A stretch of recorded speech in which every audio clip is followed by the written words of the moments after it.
We have Kat from Santa Clara, California, my favorite spot. So also today we have Kat and Lexi who are going to be moderating and helping out if anything goes wrong. And it looks like I am fully live. So it is now 10 o'clock. Hi, everyone. Thanks for joining. My name's Ben Aaron, and I'm going to be kicking off in 1 minute. Please get familiar with our platform here. You'll see that we have a little chat box. I'm going to be having a few surveys, and I've also put some media here. So please say hi from where you are. Lexi, I said it's raining in Chicago. That sounds chilly. And Teleport team will also be in Chicago next week for KubeCon, for anyone else who will be going. And let me just give it a couple more minutes for people to come in, and then we will kick things off. So today's webinar is all going to be about infrastructure auditing made easy. And I'm going to go back to some of the fundamentals of infrastructure access. And then also auditing is a key part of infrastructure access. What do I mean by making it easy? We'll find out in this webinar as we sort of kick things off. So to start off with, let's just go to some of the basics and the fundamentals. Like, what is auditing? It's the ability to have the visibility of what happens across the environment, to collect aggregate audit logs from every system, a process known as auditing. And so this can be answering questions such as which assets or identities were compromised, the who if an audit, which files or resources were accessed, the what was the time frame of an attack. You may be auditing not necessarily for cybersecurity compromises, but this is one reason that you might go back and see what happened. There could be a range of other reasons that you might want to know. What was the time frame? Like, for example, if you have someone accessing systems in the middle of the night, there might be something happening that you may not like. How did an attack happen? So an audit log might give you some hints of the tools and examples that they use to get access into a system. For types of logs, there is logs of different between different systems. So I'm going to go into this a little bit more. But for example, SSH logs are different from MySQL logs, which are different from your infrastructure logs. But they mostly have a few things in common. One is the time or the occurrence of the event. Next up is the resource, whether it was your database or a specific server. The action, for example, was it a CRUD update? Was it like create, read, update, or delete? Or was it just someone, for example, someone accessing might just be a read, or let's say a dumping a database would be a delete, or the dreaded RMRF. The identity, who was issuing the command. This could be interesting to debug what happened. One thing that we see sometimes is that people have shared accounts. So you might all be logging in as EC2 user. So you only see that the EC2 user performed the action, but you may not have a hard time identifying which member in your team assumed that role to be the EC2 user or Ubuntu, for example. This is another reason why using the root, among many, that is a bad idea.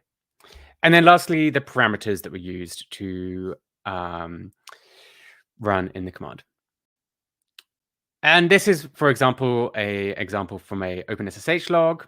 You can see here that we have a timestamp, and then what was the time zone difference, the IP address, the SSHD, what was the port, and then lastly, what was the action. So there's an invalid user from this IP address on this port. And then if you break it down, this is kind of what you see. So time, resource, action, identity, parameters, and result. And for people who are familiar with logging, you notice that many systems, if you are putting all of your logs into a central one, even getting things such as time to be consistent across these logs can pose challenges, and not everything is always consistent between logging platforms and tools. And then there's also multiple different layers of logging. So, for example, databases have their specific logs. applications might have debug logs or standard libraries that you'll output to, and then different verbosity of logs that so you might want to have a debug or you might want to have an error log, and then these also get sent off to centralized tools. And then on the host, you have syslog. Network, you might be using something such as AWS traffic mirroring to figure out what's happening at the network level. And then lastly, for platform, this would depend what platform you have, but let's say you're using Amazon Web Services, you can use CloudWatch logs to see what were people doing on the AWS console platform itself. And then we have the human access to the infrastructure. So I'm going to cover a little bit of machine access, but primarily going to focus on human and team access. So for example, for servers, you use SSH keys. For databases, you might use a username and password, which might be shared. AWS, you might share a IAM user across a team, and then kubectl, it might be the same thing. You might have a kube config that you share around your team. And then for auditing, these are all different places that you can get this audit log. So you'll have the audit conf, audit log, CloudWatch, and then Kubernetes audit log was built in. But there are a few problems with this, and this is one of the problems that Teleport went out to solve. And what happens is you start off with a relatively simple infrastructure, maybe some few instances, an RDS instance. You just have one teammate. But as you sort of grow and add more members to your team and you add more resources, you might want to split out your account into a production and staging. Now you have multiple fragmented assets in your infrastructure that you're trying to capture who's accessing which services. And we start off relatively simple. So you might just be having a few teammates who share SSH config or MySQL password. But as you add more people to your team, maybe another cloud, even more users, the list kind of goes on. And so I'm going to introduce sort of how Teleport addressed this problem of all of these resources and all of these teammates needing to get access and some of the problems that they had. And so the Teleport access plane is a tool to consolidate all of the 4 essential capabilities of access. And we see that as connecting, authenticate, audit, and authorize. The connectivity is all around providing a central gateway that provides strong TLS zero trust authentication. Authentication is checking that that person can get access to the system. To the authorization is once they have access to the systems, what are the resources that they can get access to? And as I've gone back to my previous example, these systems can be different. So, for example, if let's say we take the example of an attacker, if they get access to an EC2 instance, they might, and you're running Kubernetes on it, they might be able to have lateral movement and get access to all the different systems sort of through a backdoor. And this is another reason why auditing is so important. And Teleport, for people who aren't familiar, it delivers identity-based access for Linux and Windows, databases, Kubernetes clusters, internals apps. I'm actually going to cover a lot of this today. I'm going to give you a demo of database access, AWS access with our application access, Kubernetes, and server. And this is kind of what the configuration looks like. So instead of having all of those different resources that we saw previously, we have one central place that acts as a proxy and gateway to access all of the resources in your infrastructure. And all of the users go through teleports. And this provides both the connectivity and then also the authentication and authorization gateway to say, this user can get access to this resources at certain times. And as I go through this webinar, you'll see some of the things that we put in place to also follow best practices, such as the principle of least privilege. And so, yeah, all access, all infrastructure access via a single login tied to a user's identity. Okay, so let's go into the demo. So this first demo, I'm going to cover just auditing and access. And I'm going to come back to sharing my entire screen here so I can show you what's happening. By the way, I am keeping an eye on this chat window here, so please feel free to leave me a message if anyone's interested. Okay, so I'm going to start off with, like any good day with my terminal.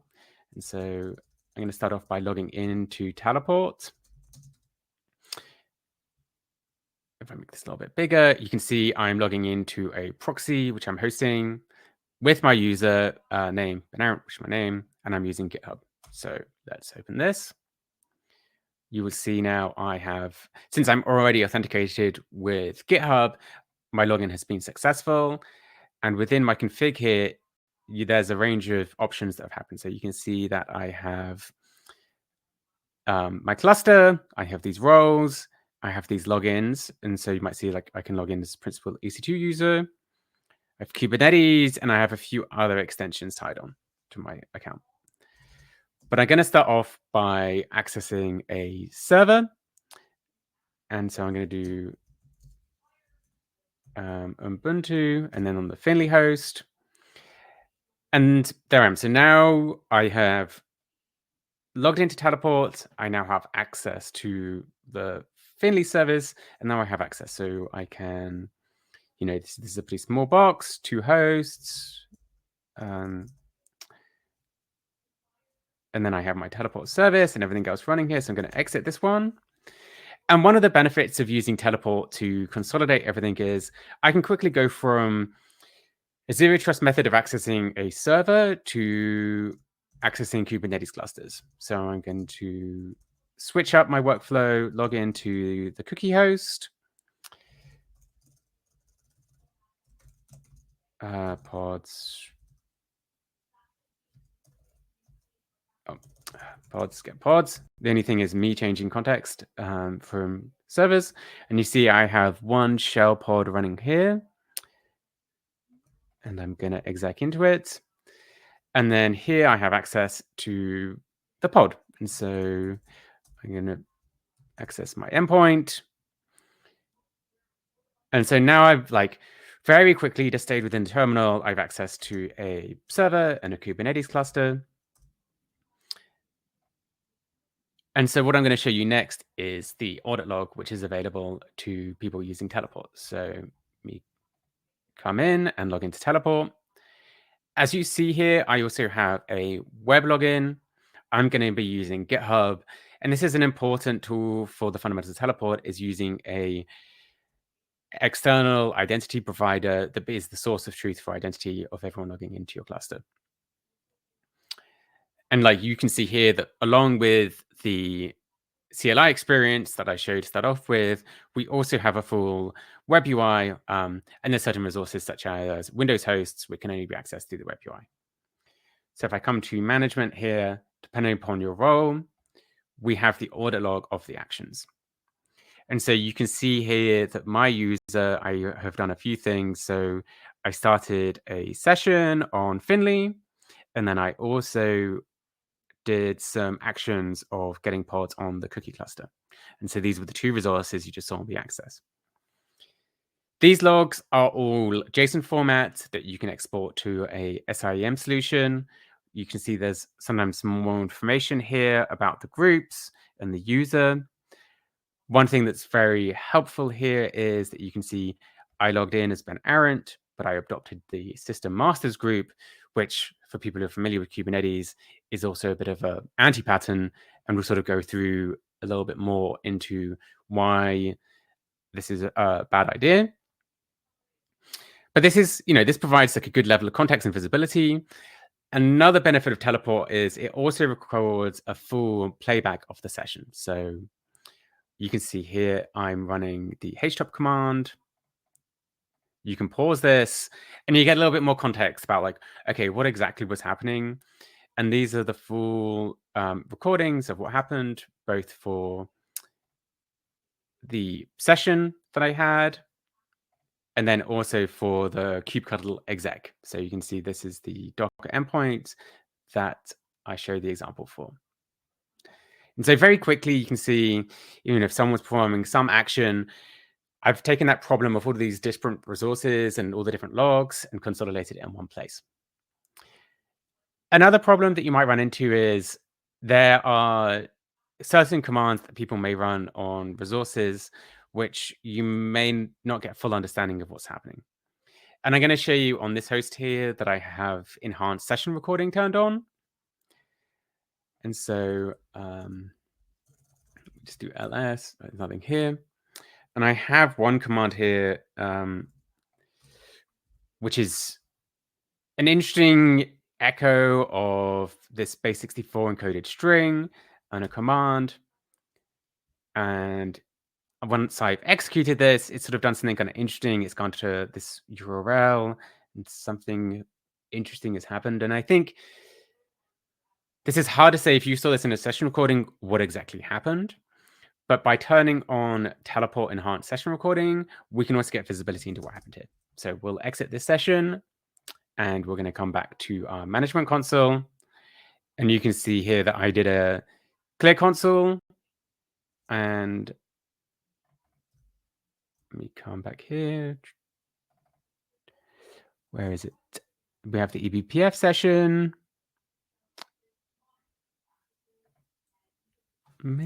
Actually, it should show up. Okay, let me just run this again. Because it should show our network connectivity.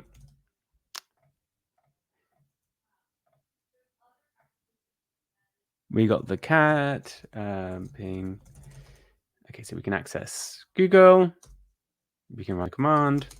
We'll exit. Sometimes all of the logs become aggregated, and we can. Okay, I'm seeing some questions come in here, and it's going to go back to my example. You can see that I have the session here. You see the program has been executed, but I don't know where my network connectivity. It looks like the demo gods weren't as kind for me today. It should also show network connectivity. I may have broken my demo cluster in the setup, but you can see this also provides a little bit more visibility about what's happening during that session. And like I mentioned, Teleport can be used to consolidate a range of resources. You can use it for your Windows hosts. And what you notice there, all of the login, there was no passwords. It uses a smart key interface. Hello, webinar.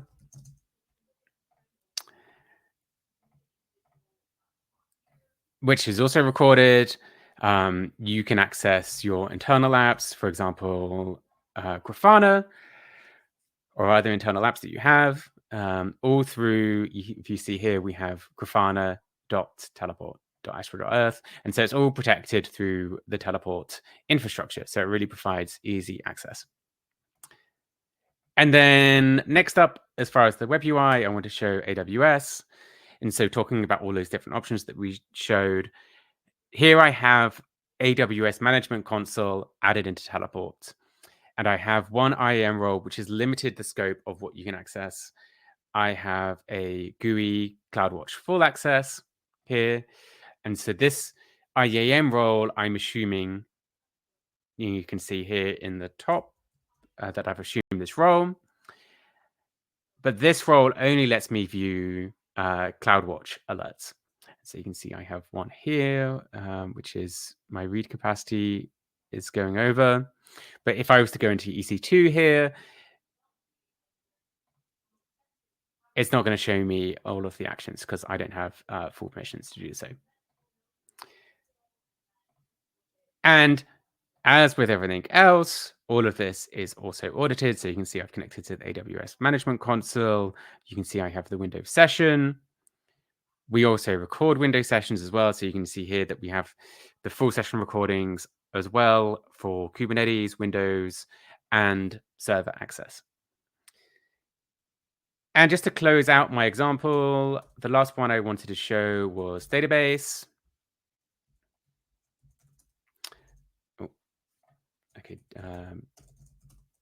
And you can see I've added a range of databases here into my Teleport cluster.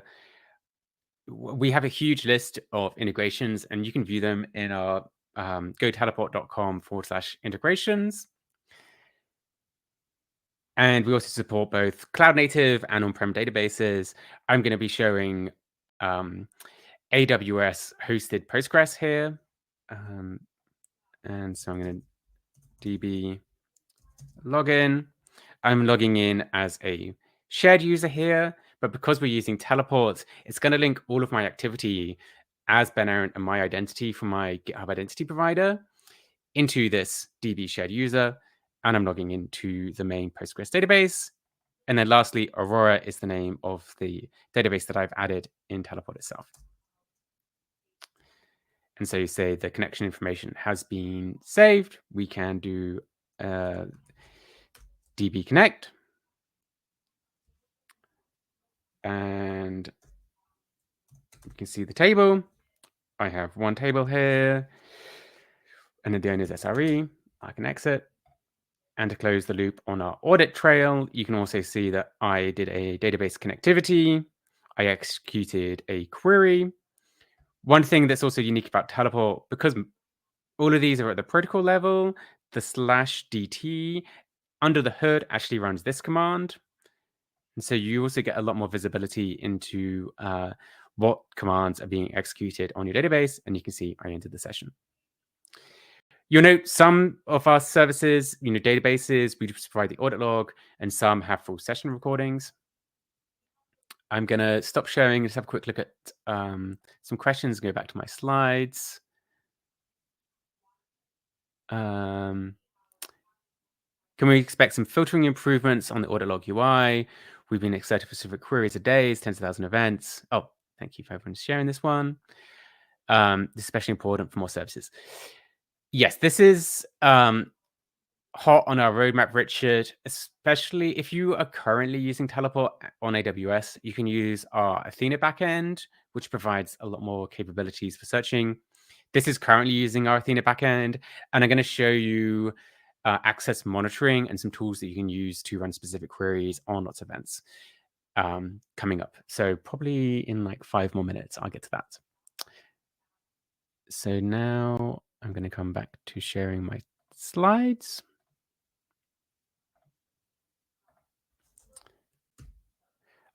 Okay, so we covered a lot there. So we covered in maybe 8 minutes everything from how you can replace all of the above with teleport. So we covered replacing SSH keys with short-lived certificates.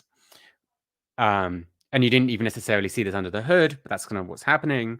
And along with this, you get the JSON-based audit log, interactive sessions, ePPF-backed advanced session recording.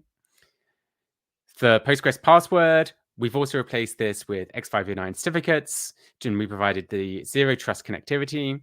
One thing that we didn't necessarily see there that we had, my database doesn't have public access, and so I run a sort of a sidecar service that provides the connectivity to that host. And so I don't have to worry about any jump boxes or bastions. And we cover the protocol level requests. For AWS users, we have the option of sharing a IAM role. I showed the example there of AWS Management Console. The same thing also applies to the CLI if you want to use example tools such as like Terraform and use Teleport as well. And then lastly, I also showed this at the beginning, was using a shared Kubernetes role among the team and replacing kubectl login. We also get the benefit of a JSON-based audit log and interactive exec session recordings. Okay, so I have a quick poll for everybody here. So we have, which of the following challenges have you faced in infrastructure auditing? And I'm going to just open the poll and share it. So is this the time to see what challenges everyone is facing with their audit logging? The poll is next to the chat window. So one person's found it. Yeah, they're coming in now.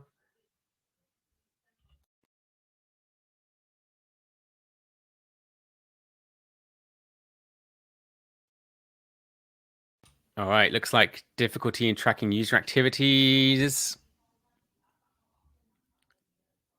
is on the up. followed by trouble consolidating access, and then inconsistent. So yeah, I'll hopefully dive a little bit more into tracking user activities in my next sort of demo coming up. So thanks everybody. I'm going to stop, close the poll. Oh, we're still coming in. Close the poll and stop sharing it and come back into my slides here. And so one thing that we've seen at Teleport, and this has also been supported by CloudStrike, is the attacks on people's infrastructure is also shifting. That actually most attacks also happen because of people are just using valid credentials. And for a long time, it was mainly malware that was getting access, but now people are just using valid credentials from users. And we've seen this as a challenge to protect those identities has become much more difficult. And we see, for example, trying to reduce the attack surface of how many people get access to those resources at a certain time, followed by monitoring the access patterns. This becomes extremely difficult. So we want to see what are the access patterns, what are the long-standing privileges, how can you clean up when somebody sort of leaves your organization as they join, over time do they change team? And then lastly, the last challenge is how do we respond to threats? For example, if someone did have malicious access to their infrastructure, how do you make sure that you can respond appropriately? Also, of course, all of the user activities. So I know that was top in the challenge that people are facing. If you're tracking a user, how do you make sure that that user, he may not have access to SSH anymore, but maybe he has access to the database? How can you make sure to lock, pause, provide an instant response quickly? And to solve this, we've come up with a range of features around identity governance and security to eliminate a lot of the weak access patterns that we see, improve access reviews, providing just-in-time access, and some few other benefits of automatic access provisioning, identity logging. I think to show this, the best way is to go back to my demo and provide an example. So yeah, let me dive into my identity governance and security demo. And I'm going to share my whole, I share a tab actually. Let me just open an incognito window here.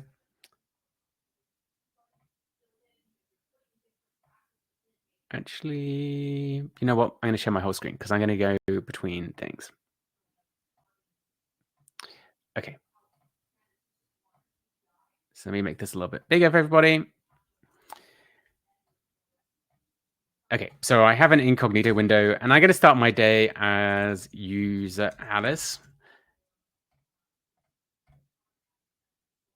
And so Alice has the availability to see all these resources, but she doesn't have access to access everything. And so most of the flow of access Alice is to make access requests. And so Alice starts her day with very minimal privileges, and she's going to use the access request flow to log into a few servers to get her job done for the day.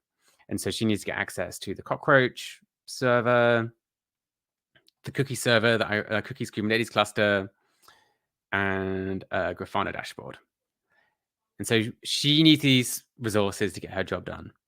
And so she's going to start by making an access request that combines all of these three roles into a custom role. So she has one role called access. She has the option to provide reviewers, which could be her manager. See, I'll add myself. She has the option for the maximum duration of this role. She can also set an expiry of this request. So since her boss is in a different zone, she get 4 hours and say, I need to debug prod, fix the error. And the request reason is a very important audit flow as well, to know when someone got access or requested access, what was their reason for doing so to start off with. And then if you have an incident, for example, you can say, hey, Alice only had access for 11-hour period and she needed to perform this action. So I have sent the request off for these three resources. And as her manager, I'm not always in teleport. So I am going to open up my um, Slack room here. Give me, and in my Slack room here, you can see I have a new role request from Alice to access these resources. And then here we have our error message, say I need to debug the production service. So I'm going to copy this. Here I've shown Slack, but Teleport also supports a range of other services. We also have an API. You can use Jira or Discord. There's a whole range of options that you can have. And so as Alice's manager here, I can see that she has made the request to these 3 resources. And you'll see here for people who are new to Teleport, these are the options. So I can reject her request. I can approve short-term access, or we also have a new addition of approving long-term access via access lists. We've created access lists to provide a better solution for teams that need much longer access, but also need auditing. So for this example, I'm going to approve Alice into our freelancers group, who's going to help us with DevOps. And so this has the benefit that I now know that Alice needs access to 3 resources. I've approved them. We have the visibility into our access. And I'm going to say, please go ahead. You now have access. So we've come through. We've seen that we've promoted her request to a long-term list. And if I come back to my incognito window here, you see that I have now been promoted. And so one thing that Alice needs to do now is she just needs to re-log in.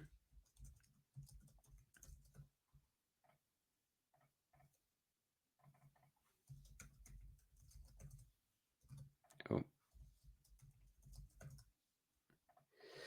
What? I'm not quite sure what's happened. I feel. Oh. Okay. Just my finger's not behaving itself today. And so, yeah. So we've been promoted now that we have access to all these resources. And what was one of them was Cockroach DB. And here we actually have 2 servers. I have a self-hosted and I have the instance itself. I can exit. And then as a manager of Alice, I've come back in here. We can see the audit log of Alice's activities. And then also we have a list of information so we can see Alice also has other audit events around her search for roles and users as well. You can also see another benefit of Teleport is where you also say, hey, the local login failed. This was my fat fingers of not getting the password. And so sometimes this is also important information. You could use this, say, hey, someone is maybe has phished Alice's credentials and there's 4 failed logins. After a period of time, Teleport does log out that user, but that can be a helpful information to say what's happening with Alice. So now if I come back to our management here, we'll see that we have access lists. And so this is a new addition in Teleport 14. You can say that we are offering this in preview. It may become limited in future releases. And one benefit of our access lists is you can see a full overview. So I have 2 members, Alice and Bob. I'm the owner, and they have access to this role. And we also have a built-in audit capability that you can run at your period of time. And this helps a lot with certain compliance frameworks. And you also have a review, say, first of the month, you just come in here and say, hey, is Alice still on the freelancers team? Does she still need access to these systems? And we believe that this greatly reduces the principal of least privilege and possible surface area. And let's say in the terrible example that Alice's laptop or account is compromised, we have an addition to provide session or identity logs. So in the case of Alice, we can join both Alice's machine and her trusted device, and we can provide a log. So we can say, hey,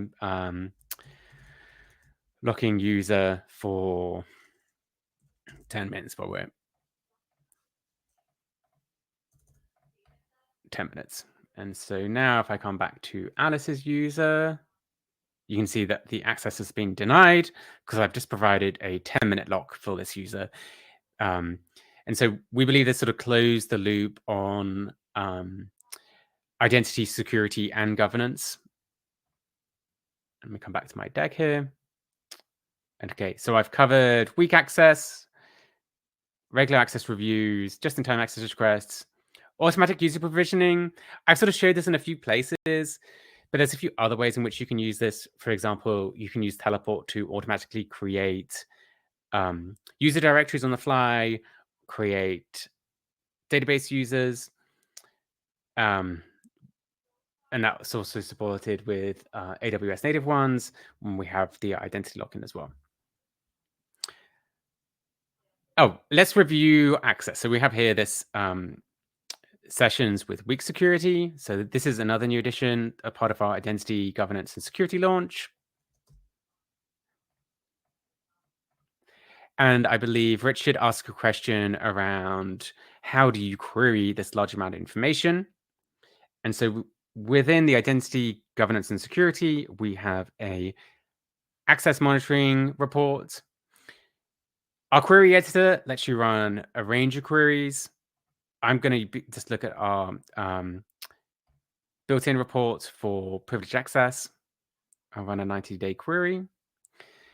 To run this, you can run this self-hosted. You do need to run our Athena backend, and this is currently running a query on our Athena backend. Since I'm running 90 days, might take a few more minutes. You can see here, I've databases with weak security. This is the one I just had this morning, which means it has no access requests or MFA. MFA is another addition that you can add to Teleport that we highly recommend, along with using an identity provider. You can enforce people to always tap a hardware token. We have sessions with weak security. So, for example, I've had a lot of weak sessions. Kubernetes calls. These are ones which have shared weak security. We have databases, kubectl execs, long-lived certificates, both for users and join tokens. So I was adding servers yesterday with very long tokens. It can help identify these patterns. And we have a query editor here. I recently wrote a blog post, which was sort of a tongue-in-cheek example of people accidentally hiring North Korean IT workers. And I have some excess patterns here of how you can detect, for example, a user with a different IP address, which let me come back to access monitoring. And it's just the Athena SQL interface. And so we're looking at certificates that have been created through their unique IP address. Just make sure that if someone was logging with many hundreds of IP addresses, there might be something interesting happening there. It looks like everyone's logging in from the same place. Nice 90 days. And so this makes it very easy for you to query a large amount of data.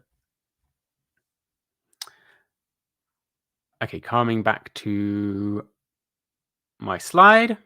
Just going to shout out to Eric. So Elastic have fully implemented and rolled out access requests. And I think one thing I really like here is it's also rolled out more freedom and innovation by removing root access. And so the combination, we believe, of access lists and access requests actually provides a lot more flexibility and a lot more speed for team and sort of the secure sandbox that you can get access to. And the less rigidity of using root access, it makes it much easier.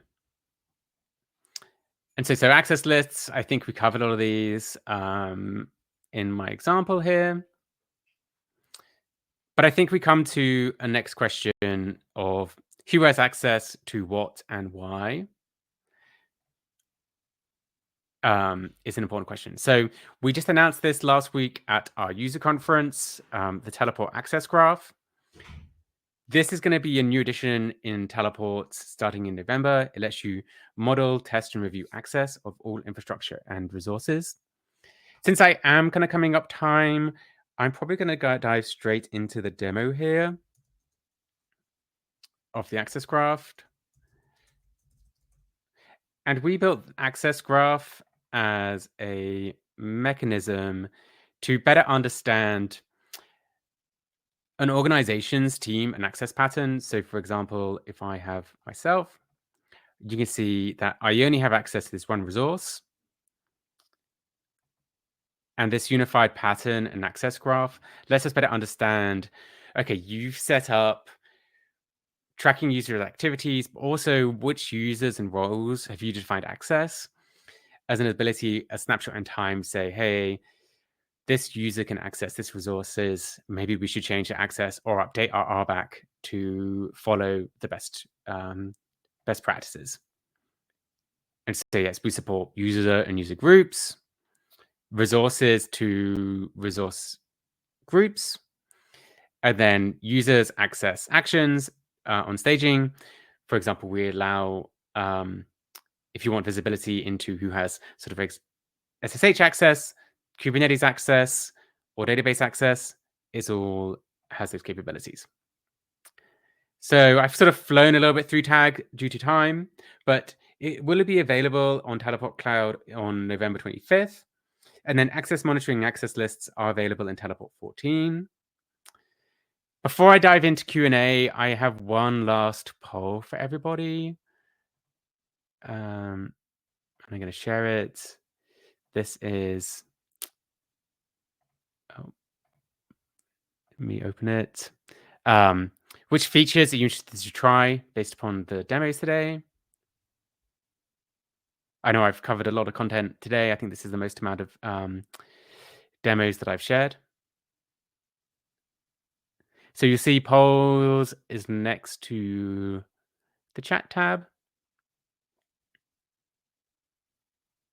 Give everyone a minute to find it.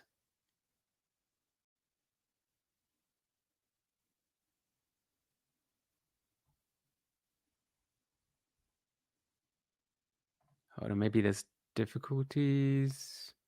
Okay, maybe now. Okay, I think I had to reshare it.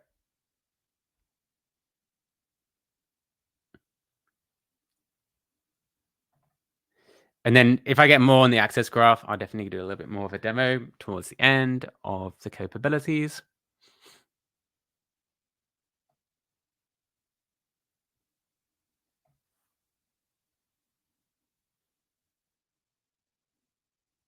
Okay, I'll give it another minute or so. It looks like we're running between Teleport Access Graph and access requests with ChatOps integration. It looks like the audit log is getting no love this morning, unfortunately. But, it's sort of a take and given. So I'm glad that it's getting 0 votes. Okay, so it looks like the strong winner is Teleport Access Graph.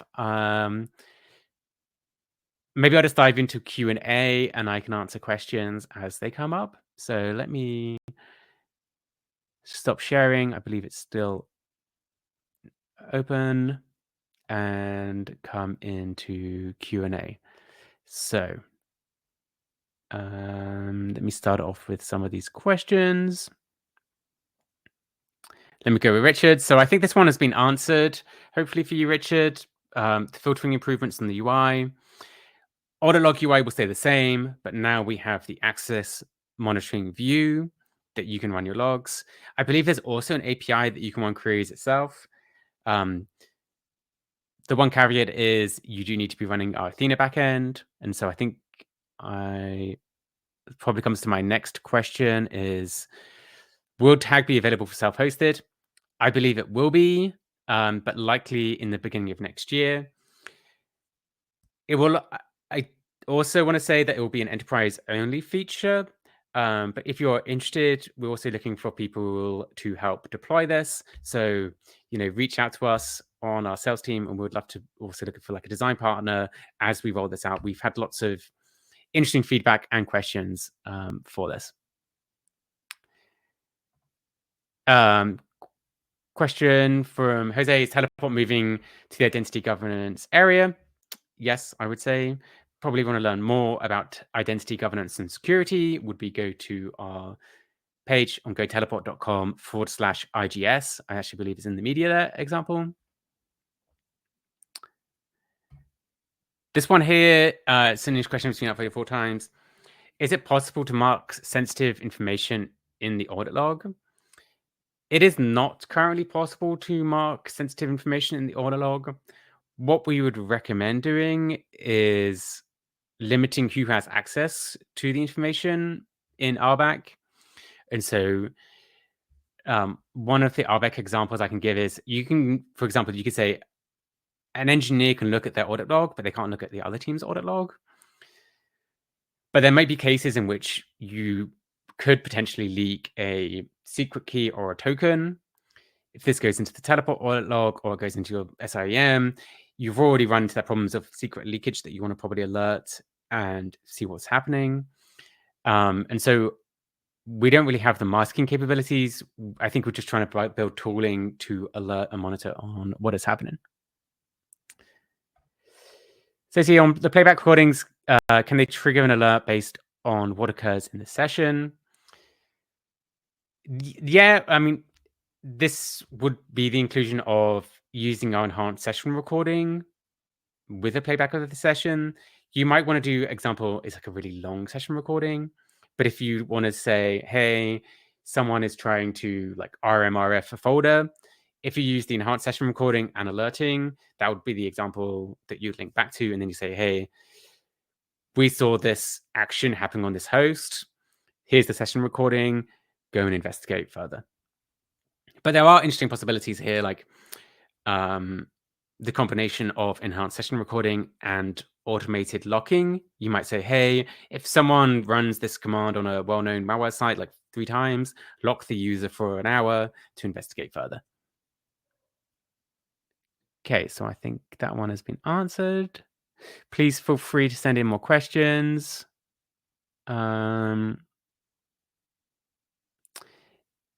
Any more in here? Okay, this is an interesting one. Will behavior analysis be built on top of tag? Yeah, this is an interesting one. One piece of feedback I heard from people at user conference was tag is like a slice in time. So, for this specific day, I can come back to it.